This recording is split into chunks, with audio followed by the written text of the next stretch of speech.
Thank you guys for having me. Excited to talk to you today, and hopefully we can roll through so we can have a nice break for lunch.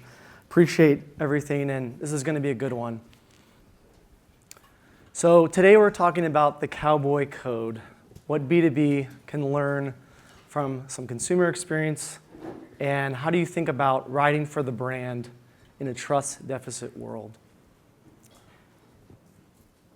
A little bit about me. We've got some kiddos here on the left, Hayward and Gray, superheroing it up in Austin, Texas. My wife and I are at the Austin Rodeo, which we will attend frequently. We did an awesome friends and family event at the Long Time, which highly recommend. It's like a sand lot in Austin, Texas, like you walk into a 50s baseball or right out of the movie Sandlot. Bob is an inspiration and a friend and a mentor. He's like an uncle. He worked for my grandfather. He was inducted into the Cowboy Hall of Fame. He's there with Hayward visiting the museum. And my wife and I are in Austin doing the turkey trot with the kiddos. So what is the Cowboy Code? It's actually a real thing. You kind of think about it, it's like, what is this BS? But But it's actually real. You know, I grew up on a ranch in Northern California, a working ranch. My dad was a horse trainer, and it was just passionate with horses. My mom was a teacher and an educator, but she had a passion for being a part of the horse, for connecting with the horse, for teaching others how to make it work and do it the right way. And so it always had a big impact on my entire life and how I've just operated. It's something I've enjoyed, not to the extent that they have. Here I am working in tech and in marketing, a little bit different than riding horses and handling cattle and things like that. But the principles are really interesting, and I wanted to share them with you today, right? So live with courage. That means you're kind of facing things with adversity. You're facing things bravely, challenges that you meet. Take pride in your work. It's something that we're all trying for. We're trying to work towards. We're trying to believe and find ways to make it work. Finish what you start, complete your commitments. Do what has to be done. There's times when things are tough, you get punched in the face, you have challenges. These matter and they do resonate and they mean something. Be tough but fair. You're going to see these themes come up through the conversation. You need to show strength and be just and be compassionate and show empathy for people when it's tough. Keep your promises. Something that's very important in our world, in business. We're going to talk about this and why it matters. Honoring your word in anything, and particularly in marketing, in a world where there isn't as much trust as we used to have, it's an important piece. Writing for the brand. This is an important thing we've talked about. Amy came up on the panel and talked a little about the importance of brand building. You're going to see that here today. Being loyal and being thoughtful and thinking through how you're interacting with your group and your employer. Being brief and concise and thoughtful about your messaging and your communication. You may talk less, but maybe say more. That can be effective. That can allow you to resonate with an audience and allow you to get your point across. And some things aren't for sale, know where to draw the line. These are all things that I think stand up in an age where there's a lot of noise. There's fraud, there's challenges, there's gray and black hat tactics like we talked about earlier on the panel. These are all things that seem a little hokey at first, maybe initially, but when you dig deeper, they matter and they can help you build a brand and help you improve how you're thinking about your marketing and your partner marketing. A little bit about myself in the business. So the CEO of Round Barn Labs. I've been in this industry for 20 years. I started essentially from the bottom at AdBright, one of the early ad networks. They had their share of challenges as part of the ad network growth, DoubleClick kind of competitor. And then Commission Junction was early on there building that, grew the StubHub program significantly, and then went to eBay where I was able to grow that global program. But I've had the pleasure to work with some amazing brands in technology, B2B SaaS certainly, and interjecting some of those great consumer learnings to an industry now that's growing massively, which we're thrilled about. RBL has been around for 11 years. We're seeing insane positive growth.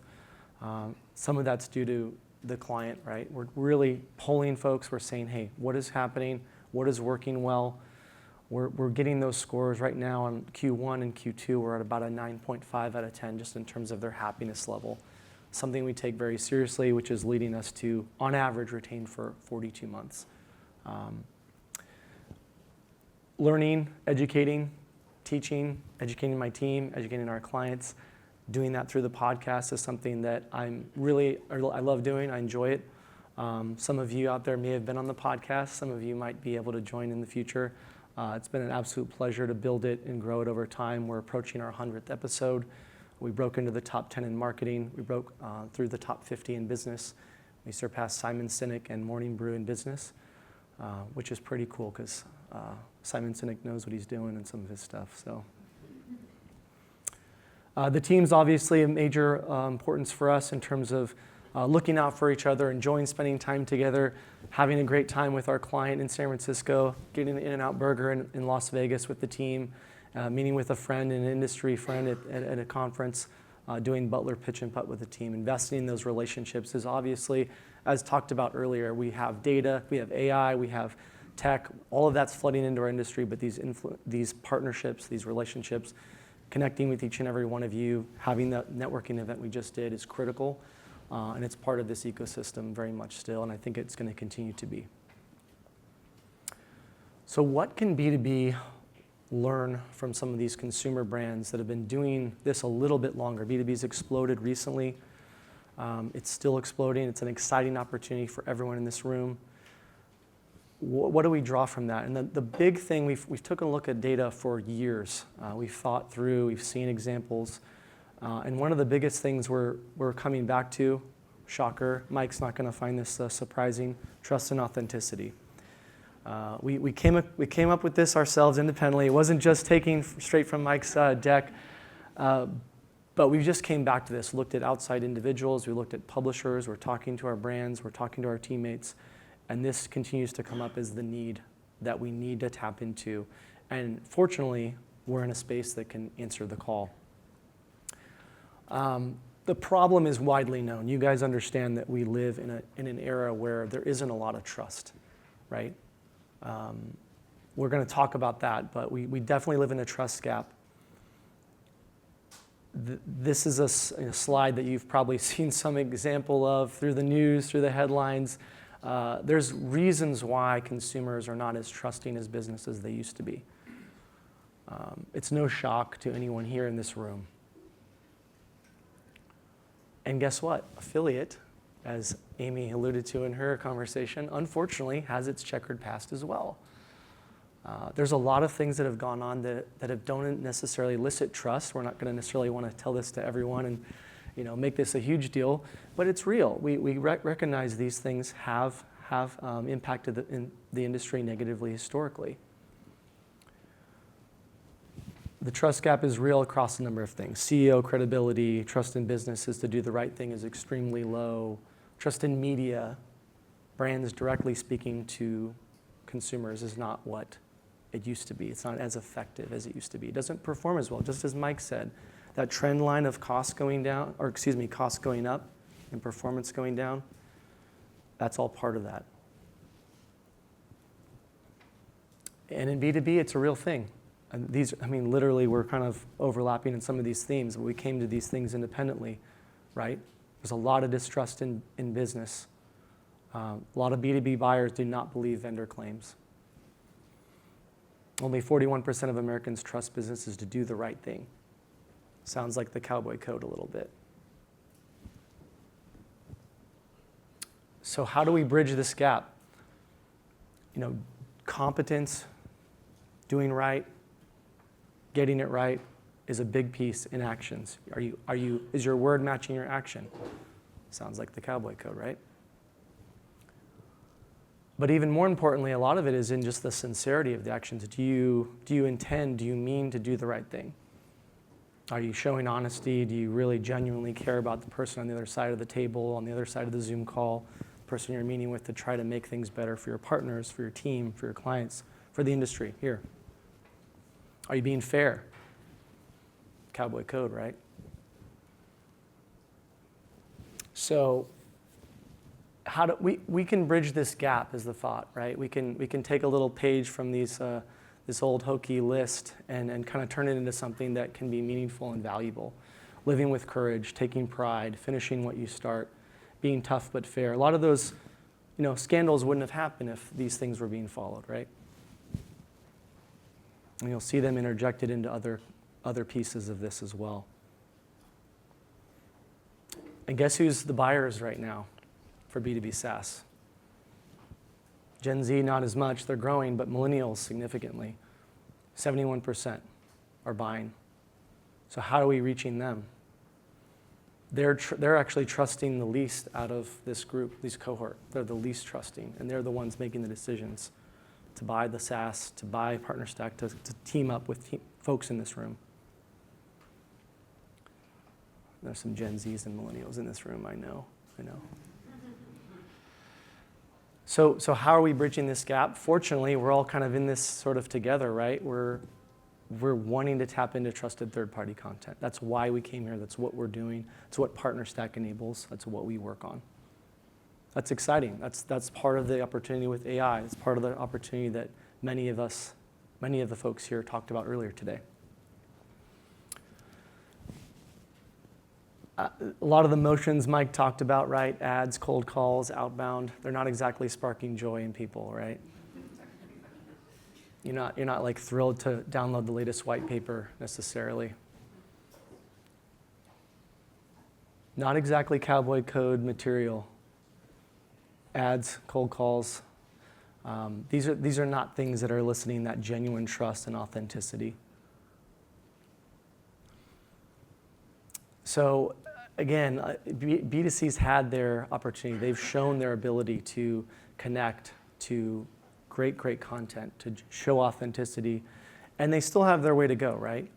I think it's certainly B2B's turn now to really do it in an authentic way. It's not easy. We've talked about this a lot. It takes time, it takes effort, it takes creativity, but it's B2B's turn in a lot of ways. You all have probably seen this one before, the importance of brand investment, right? You're 95% of your buyers who are out of market, you still need to invest in that total addressable market so that when they are ready to buy, they're considering you. And guess what? Partner marketing, what we're all doing here, can help do that. That's super exciting to everyone in this room. That's writing for the brand. That's the Cowboy Code. We've seen this one, right? We've got to invest in brand in some capacity for B2B. Why? Because trust. You need to establish that trust. Without the brand recognition, without that brand understanding, that relationship with the brand, community like this, communities that others spoke about, that gets you on that RFP. If you're not on the RFP, you're not gonna win the business. It's that simple. The brand lowers that risk. So it is an investment that can be material and ROI positive. And then it's not an easy one to replicate. If you're building a brand, a community, a knowledge base, it's hard to replicate that. Some future friends of the podcast, I'm sure you know these characters, some good B2B voices, they're echoing this point, right? They're only validating what all of us are saying here today. That trust is critical, and this is how we're going to unlock things for consumers in an era when people are just not very trusting, not as trusting. Another familiar one, right? People are making their decision before they even speak with you. They're really relying on the third-party reviews, content, everything that you guys are working on. And again, they're doing it digitally. We have to find a way to get in front of them ahead of time and do this in a way that's meaningful and educational, in a way that is thoughtful. It's not just trying to force it on individuals. So speaking of writing for the brand, Udi certainly did that, gone from 1 million ARR to 300 million ARR. Pretty impressive. Obviously part of a team effort, but how did he do it? Cowboy Code. He's writing for the brand. They really owned that. They invested in that. and he certainly lived with courage. I mean, it's the title of his book. They were bold, they weren't shying away, and it shows you that that partner marketing piece can certainly be a big lever. What does this have to do with consumer? Well, many, many years ago when I was at eBay, I'm a little old, is a really great example of how to integrate brand and partner marketing. We sat down, we collaborated with Bring a Trailer, one of the better enthusiast blogs on the internet for eBay Motors, for their affiliate program. Multi-staged, multi-month, a lot of time conversation, right? Was it Becky or someone up here was explaining how long it takes? We wanted to work with them as a win-win. We weren't just saying, here's $10,000, good luck. We weren't just saying, here's a CPC, see you later. You know, we sat down with them. There was budgeting, there was branding, the story was essentially, let's take a 60s Corvette. Let me back up. eBay Motors had a problem. They were basically like, we're known for cars, not auto parts. Parts had a lot better margin. So it was a great opportunity to kind of utilize and lean into partner marketing to kind of elevate that from revenue, from a branding perspective.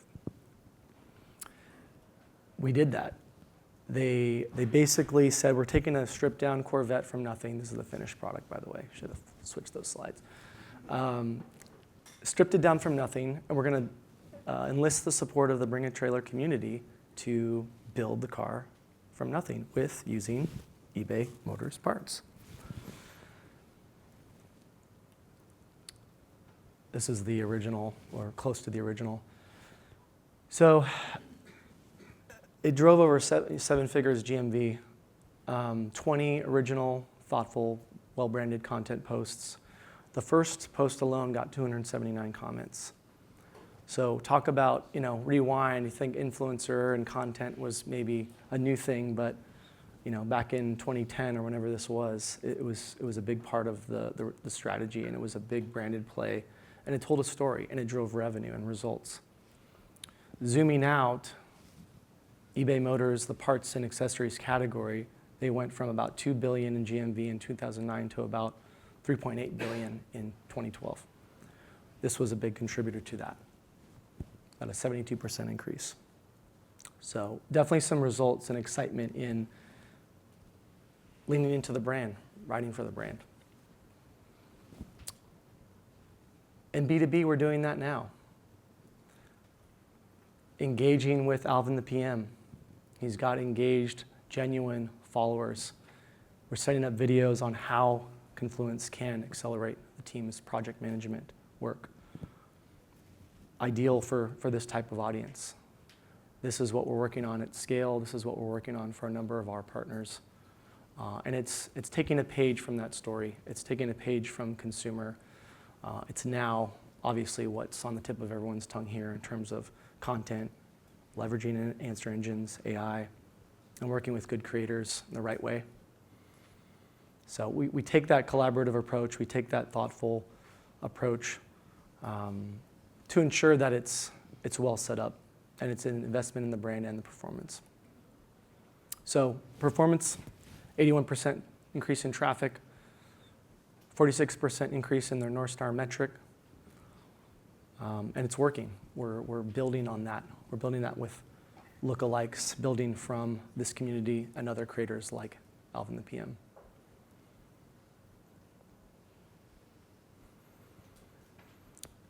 So this is the main piece, right? We need to tap into these authentic voices.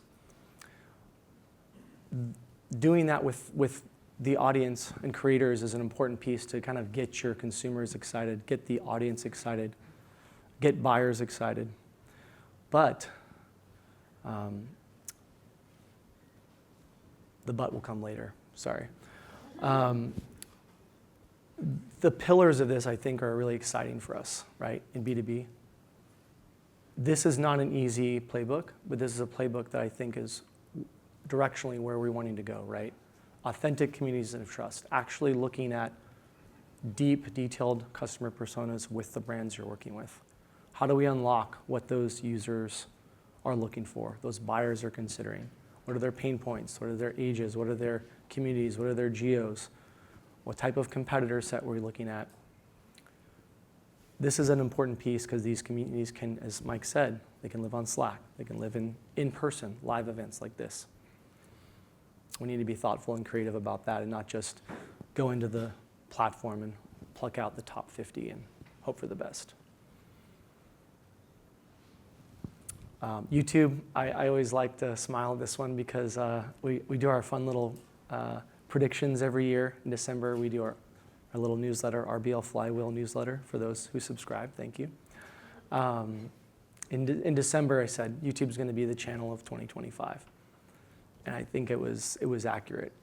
The growth rate, the engagement, YouTube TV dominating streaming, the Alvin example, right? How many of you are tapping into that for your partners now? How many of you are seeing that, needing to tap into that for LLMs and answer engines now, which is exploding? The growth of newsletters, right? This is not a surprise to anyone, but getting in touch with those influencers, getting in touch with those writers that are writing about what your specific need, your buyer personas. The 10x growth is not a joke. And then on the podcast side, obviously near and dear to my heart, but being able to have unscripted conversation, intimate, something that's educating people and not just saying, hey, here you go. A little bit more Cowboy Code attitude there. And then influencers, right? It's just dominating. It's an important piece of the mix that we have to tap into. So as part of that, we've been building out for the last about 6 months our own proprietary algorithm to tap into our database, to tap into follower engagement, contact info, revenue. Yes, using some AI to really do content matching based on a lot of data points, a lot of demographics, and a lot of personas. So looking at the brand, we don't want to just say, hey, here's a potential partner. They're a 9 out of 10. We want to give a score that's based on the match of a good brand. Sage is matching with a content site. We want to say that's now a 9.5 out of 10 because that's an accounting-based integration. That's a persona-driven way to think of things. And based on our early data, we are seeing it increase and improve answer engine, getting citations, getting value, showing that time over time. I know Profound was mentioned. I think you guys are working with some teams here about improving that citation and that visibility. Now more than ever, it's critical. And it's exciting to be able to be part of that, like Mike was talking about. And the goal here is around that trust and authenticity. We've spent literally years looking at this market, where we've seen the most value for our clients. That trust and authenticity is really a huge part of why we want to do this, why we want to be a part of it. So a lot of that, this is where the but came in. Sorry, I dropped that earlier. A lot of that is about how do we connect with the audiences, your buyers, right? But who's really driving a lot of the legwork, a lot of the partners and publishers and affiliates in the audience, the creators. So our job in a lot of ways is to get them excited, give them the tools, make sure you take care of them and do right by them. They're the currency of the ecosystem. Oh shoot, 5 minutes. Whew. I better hustle through this. This might get dense, so I'm going to try to move fast. Keep your promises, right? That's Cowboy Code. Tracking. Get your API tracking set up in your CRM integrated through PartnerStack. Fraud protection, something that gets neglected a lot. Caught a lot of bad guys at eBay. It was no joke, as you saw from the timeline. Got to be tough but fair with them. Cowboy Code. Communication. Maybe say less, but say more. Talk less, say more. I like to limit surprises and coach the team around that. Get them ahead of time. Give them the schedule of goals, calendar of events, what's coming up, what is needed, what's happening. Comp, right? Keep your promises there. Talk about the importance of Cowboy Code when it comes to compensation for your partners. And authenticity, right? That match. It's all about that matchmaking and making sure, like was said on the stage earlier at the panel, You've got to have a good connection. They have to have some kind of a reason to believe in why they're promoting the brand. Again, tracking. There's a lot of pieces individually of this, so I'm going to roll through, but got to have that API. For connected TV, IP address is critical. We want to have that to where we can see if there's any anomalies, if there's fraud issues, especially around lead. Referring URL. We want to know how they're promoting. We want to see that visibility and that transparency.